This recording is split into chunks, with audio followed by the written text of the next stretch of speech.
UP के जनपद बलिया अंतर्गत सदर विधानसभा क्षेत्र के ग्राम पंचायत सेमरी में नवनिर्मित ग्राम पंचायत का भाजपा नेता धर्मेंद्र सिंह ने लोकार्पण किया। इस दौरान श्री सिंह ने कहा कि पंचायत सचिवालय का लोकार्पण के बाद गांव की समस्याओं का समाधान एक ही छत के नीचे अब होने लगेगा। कहा कि केंद्र व राज्य सरकार की तरफ से तमाम योजनाएं चलाई जा रही है, जिसका लाभ सीधे पात्र व्यक्ति तक पहुंचाने के लिए हर गांव में पंचायत भवन का निर्माण कराया जा रहा है। इससे पहले विद्वान पंडित द्वारा पूजा पाठ कर भवन का लोकार्पण किया गया। कहा कि पंचायत भवन बनने से ग्रामीणों को गांव में ही सारी सुविधाएं मिलने लगेंगी। श्री सिंह ने कहा कि पहले अध्ययन और ज्ञान के बदौलत ऋषि मुनि होते थे, वैज्ञानिक बाद में आए, पहले ऋषि मुनि आए जो सृष्टि के विकास, मानव के संस्कार के विषय में सोचते थे।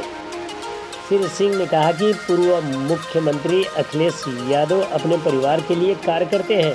कहा कि परिवारवाद को खत्म करने के लिए अच्छे युवाओं की जरूरत है। कहा कि भारतीय जनता पार्टी ही एक ऐसी पार्टी है जो भारतीयता के बारे में सोचती है।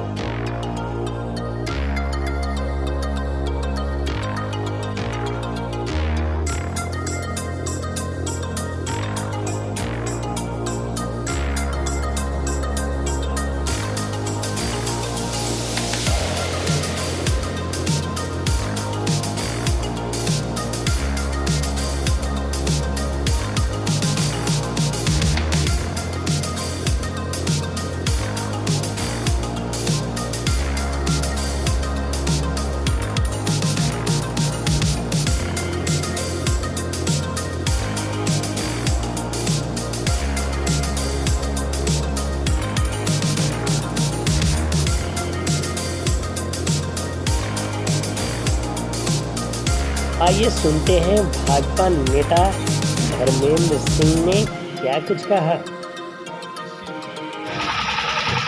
के अवसर पे उपस्थित और जिनका आशीर्वाद यहाँ काफ़ी समय से मिल रहा है, ऐसे हम लोगों के गुरु, हमारे मंत्री जी के गुरु, जिन्होंने इतनी अच्छी शिक्षा और संस्कार देकर, इन्हीं के संस्कार से, आज इनके आशीर्वाद से आज बलिया के विधायक हैं और सरकार में मंत्री हैं।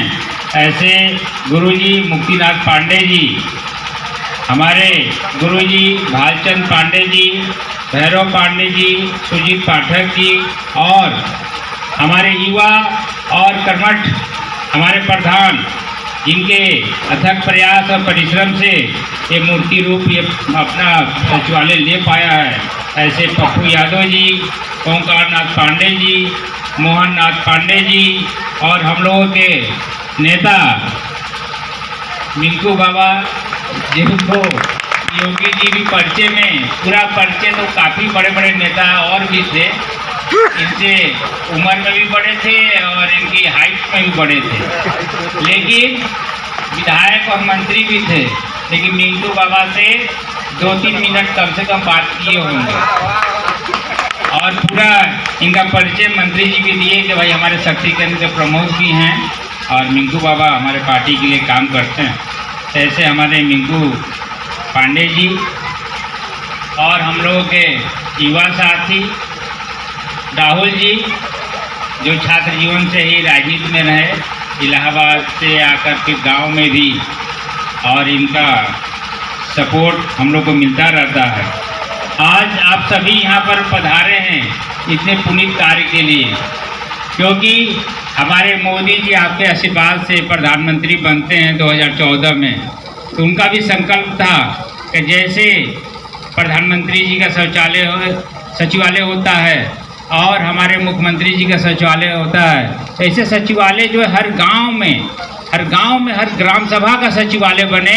इसी परिकल्पना के अनुरूप देश भर में कोई ग्राम सभा छूटा न रहे, उनका अपना स्वयं का सचिवालय हो और उस गांव के सारे व्यक्तियों का, जो भी गांव आधारित जितने उनके कार्य होते हैं उस सचिवालय से हो जाए। इसके अनुरूप आज ये शुभारंभ हो रहा है। हम आपको शुभकामना भी देते हैं और मैं विश्वास भी रखते हैं अपेक्षा भी है कि जिस अनुरूप ये सचिवालय का शुभारंभ हो रहा है, ये उसी अनुरूप ये पूरा का पूरा ग्राम सभा के लिए काम करे।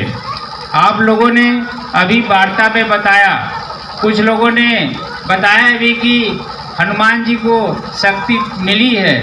अगर आपका हनुमान, अगर दयाशंकर सिंह को आप लोग अपना हनुमान बनाए हैं और आप सभी लोगों ने उनको अपनी अपनी शक्तियों से उनको शक्ति प्रदान किया है, तो वास्तव में वो शक्तिशाली आप ही के शक्ति के कारण हुए हैं और वो शक्ति का पूरा उपयोग इस बलिया के लिए, इस बलिया विधानसभा के लिए करेंगे, क्योंकि आप लोगों ने अपनी अपेक्षा के अनुरूप हमारे भारतीय जनता पार्टी को विश्वास दिलाते हुए हमारे मोदी जी के हाथों को मजबूत किए, हमारे प्रदेश के मुख्यमंत्री योगी जी को मजबूत किए, उसके अनुरूप में आशीर्वाद देकर यहाँ से आपने दयाशंकर सिंह को विधायक बनाया है, तो उसके अनुरूप 100% करने का प्रयास किया जाएगा। और कहीं से भी अगर कोई विचलित हो तो आपका अधिकार है, हाथ पकड़कर आप वो काम को करा सकते हैं, ये मैं आपको विश्वास दिलाता हूँ। इसी के क्रम में हम लोगों ने अभी भैया आए थे पिछली बार, छाता में कार्यक्रम हुआ था, तो और ये रोड जो है चैन बाबा के आश्रम तक जाता है, कई बार जाना हुआ, तो उन्होंने पूछा कि आखिर ये सड़क क्यों नहीं जा पा रहा है। पता चला कि आपके चुनाव के पहले ही इसका रिन्यूअल कर दिया गया है, अब ये 5 साल बाद जा पाएगी ये सड़क। उन्होंने विशेष, जो कि 5 साल के अंदर नहीं जा सकती है चौड़ीकरण में, ये सरकार ने नियम बना कर रखा है, लेकिन उन्होंने मुख्यमंत्री जी से बात करके, प्रमुख सचिव से बात करके उन्होंने कहा नहीं, ये बहुत ही आवश्यक सड़क है और इसके लिए कोई नियम काम नहीं करेगा, इसको फिर से पुनः चौड़ीकरण में भेजिए। और आपको ये प्रत्यक्ष रूप में प्रमाण के तौर में दिखाई दे रहा है कि इसका टेंडर भी हो चुका है, काम भी लग गया है। बांसडीह रोड से सस्तवार तक 7 मीटर चौड़ी सड़क ये बनना काम प्रारंभ हो गया। इसी के तरह हमारे छाता ग्राम सभा के सम्मानित प्रधान जी भी यहाँ बैठे हुए हैं। हम लोग कई बार उस गांव में आते जाते रहे, चुनाव से पहले भी बाद में भी, तो हम लोगों ने प्रयास किया है। मंत्री जी ने कहा कि कोई बात नहीं, जो सड़क भाई ज़्यादा आवश्यक है वो भी बनेगी, थोड़ा कम आवश्यक है वो भी बनेगी, और जो सड़क है वो भी बनेगी, कोई सड़क अछूता नहीं रहे। प्रयास करके 3-4 जो सड़कें हैं प्रमुख, वो बनवाने का प्रयास किया जा रहा है जिस योजना में आए। देखिए, कभी आदमी सोचता है कि ये ऐसी सड़क बन गई, लेकिन उसमें एक कारण होता है कि बजट किस योजना में है। किसी समय भाई SR की बजट है, स्पेशल रिपेयर का, उसकी बजट से ही सड़क ला दिया जाता है। उसी में होता है कि पुनर्निर्माण की योजना में है तो कहीं उसमें भी बजट आ जाए, मतलब कोई अछूता नहीं रहे, प्रयास रहे कि गड्ढा न रहे और कुछ न कुछ काम होता रहे। उसी के तहत इस गांव सभा में भी ये सड़क आई थी, कुछ कारणवश बनी भी है, कुछ अवरुद्ध भी है, तो हम लोगों ने कभी दबाव नहीं दिया है। हम तो चाहते हैं कि सड़क भी आप ही का है और हम लोगों के पैदा होने से पहले से हो या बाद में हो, लोग चल रहे हैं तो उन्हीं की सड़क है। वो बनवाना चाहेंगे तो बन जाएगी, नहीं बनवाना चाहेंगे तो वही रुके रहेगी। ये सब गाँव के लोगों को तय करना चाहिए। लेकिन हम लोगों ने प्रयास किया है कि बजट के अभाव में कोई भी काम अछूता नहीं रहे, और मैं आपको विश्वास दिलाता हूँ आप लोगों ने कुछ काम अभी दिया है और आप लोग की ज़्यादा जिम्मेदारी है, क्योंकि बात सही है।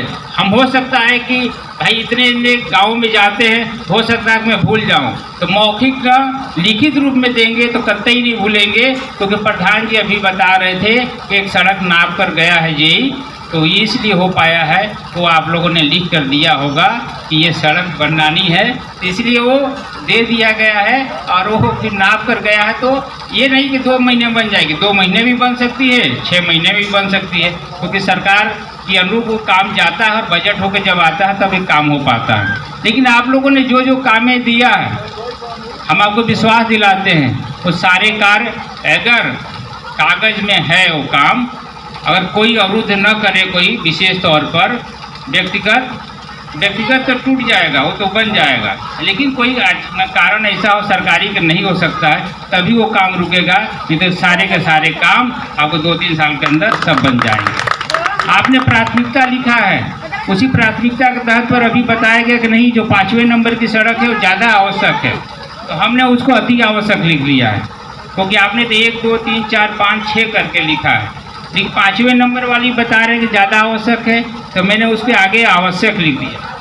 आप कोई काम दें तो आप श्रेणी में देंगे 1 2 3, तो हम लोग मान के चलेंगे ऊपर वाला ज़्यादा आवश्यक है, दूसरे नंबर वाला उसके बाद आवश्यक है, तीसरे नंबर वाला उसके बाद आवश्यक है।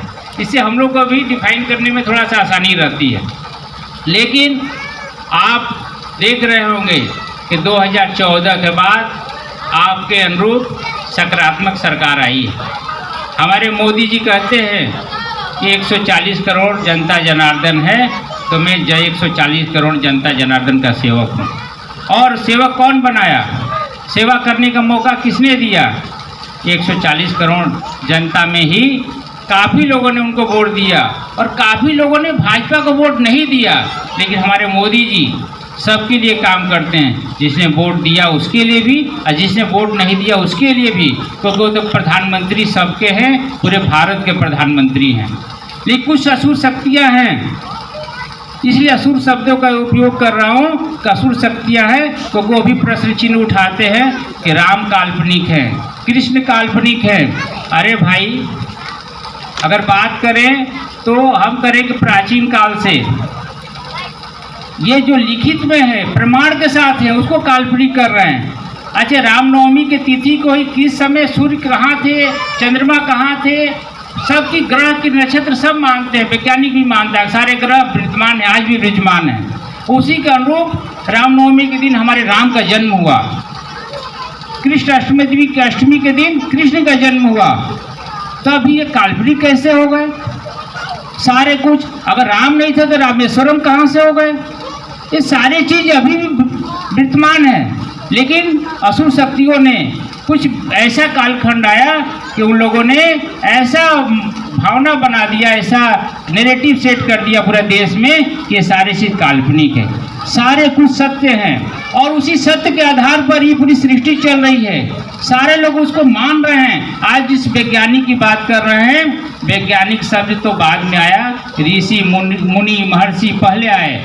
आज अगर आप बात करेंगे तो जितने ऋषि मुनि महर्षि हुए, आज के जो वैज्ञानिक का स्वरूप है, तो बड़े वैज्ञानिक थे, वो हर जाति में हर धर्म में हुए, क्योंकि जो श्रेष्ठ होता था, जो ज्ञान प्राप्त करता था, उसको उपाधि दी जाती थी ऋषि मुनि महर्षि की। उसमें हम महर्षि वाल्मीकि भी हैं, भृगु जी भी हैं, हमारे विश्वामित्र भी हैं, हमारे बड़े बड़े अलग अलग जातियों से आए हैं। अगर आप देखेंगे तो सब अलग अलग जातियों से आए हैं, लेकिन उन्होंने अपने अध्ययन और ज्ञान के बल पर ऋषि मुनि महर्षि हुए। तो ऐसे असुर शक्तियों से दूर रहना है, क्योंकि तो चुनाव में आएंगे, आपको गुमराह करेंगे, बताएंगे ये पूजा पाठ मंदिर ये सारे कुछ ये दिखावा है। ऐसा कुछ नहीं है।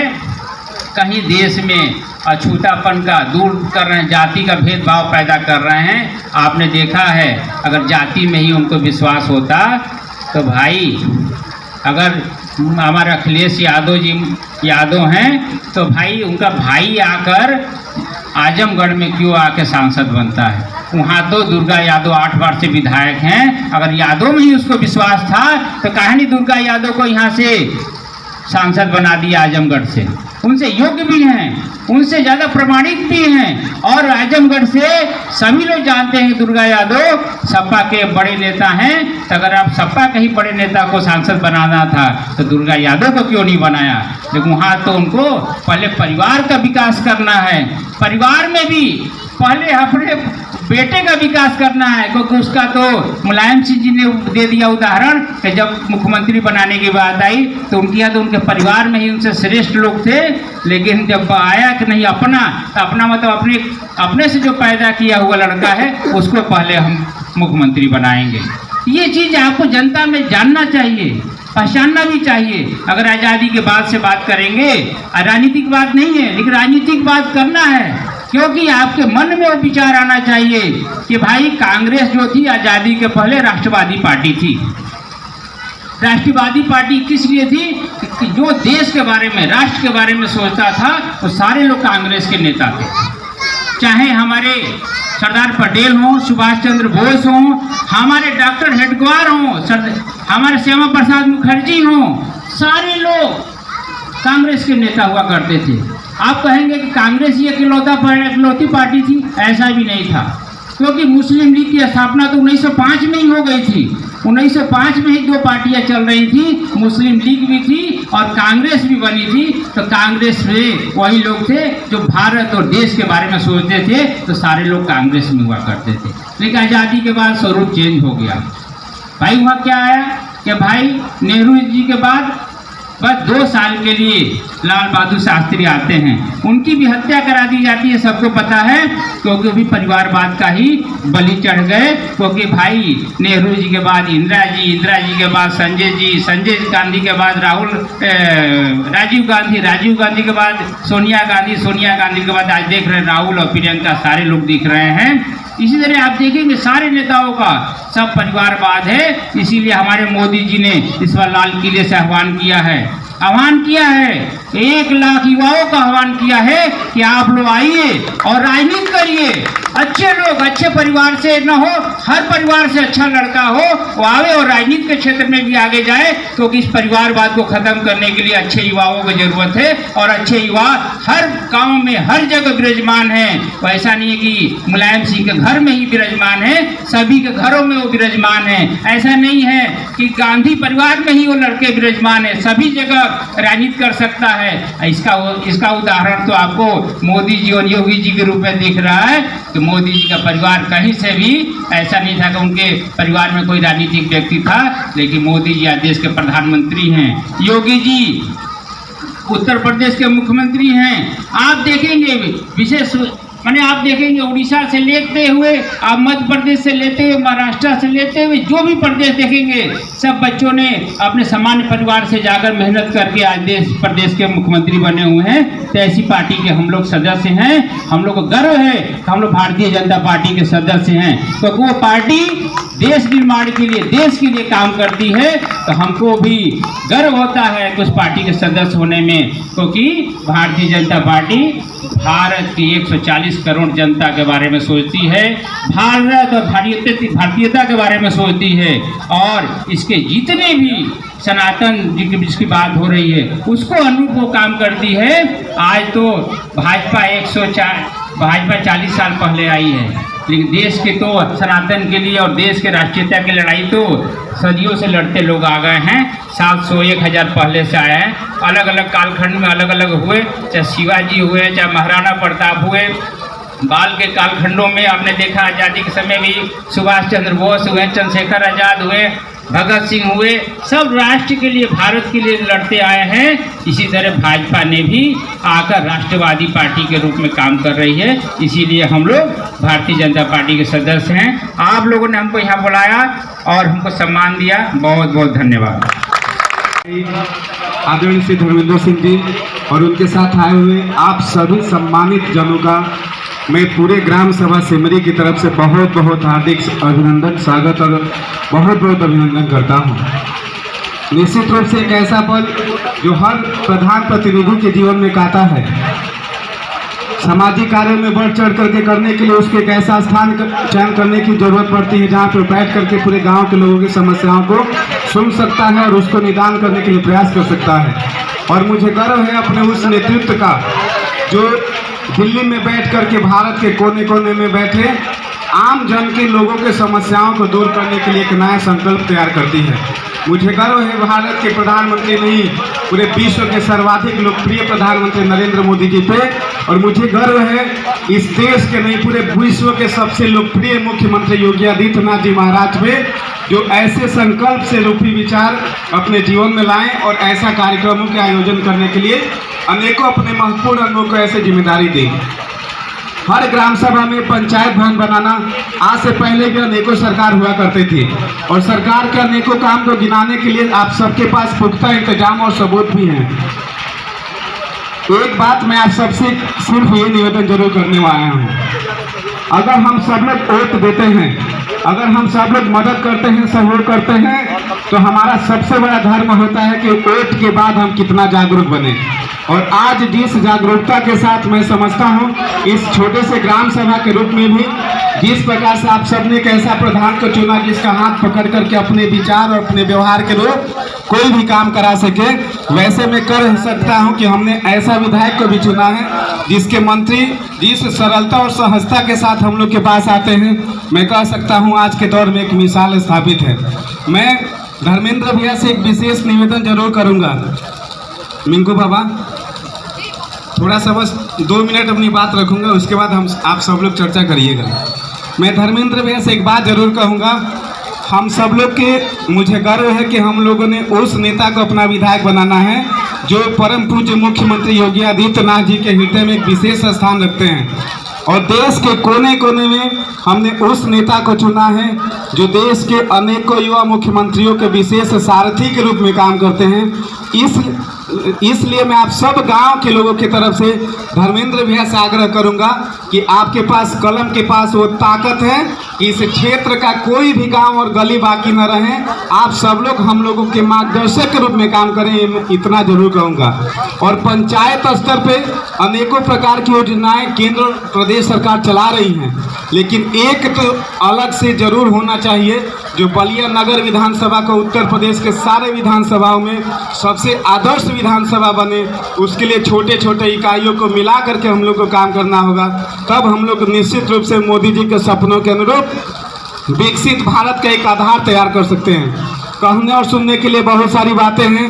मेरे से सामने जो भी लोग बैठे हैं सभी लोग मेरे से ज्येष्ठ और श्रेष्ठ हैं और सबके पास वो बौद्धिकता भी है, लेकिन मैं एक साधारण सा छात्र और उससे भी साधारण सा कार्यकर्ता के नाते इतना जरूर कहूँगा कि हमने उस व्यक्ति को अपना प्रधानमंत्री और मुख्यमंत्री चुना है जो हमारे और आपके परिवार से 72 परिवारों से निकल करके और पूरी दुनिया को अपना लोहा मनवाया है। हम लोग पूरी जागरूकता के साथ विश्वास जरूर रखें, जितना भी काम हो सकता है हम लोग लिखित रूप में बात करें। हम लोग जब भी धर्मेंद्र भैया के पास जाएं तो मुंह से बोलने से बेहतर हो हम लोग लिख करके अपना वहां पहुंचाएं और लगातार एक चौकीदार की तरह उसको मॉनिटरिंग करें। मुझे विश्वास है हमारा और आपका कोई भी काम बाकी नहीं रहेगा।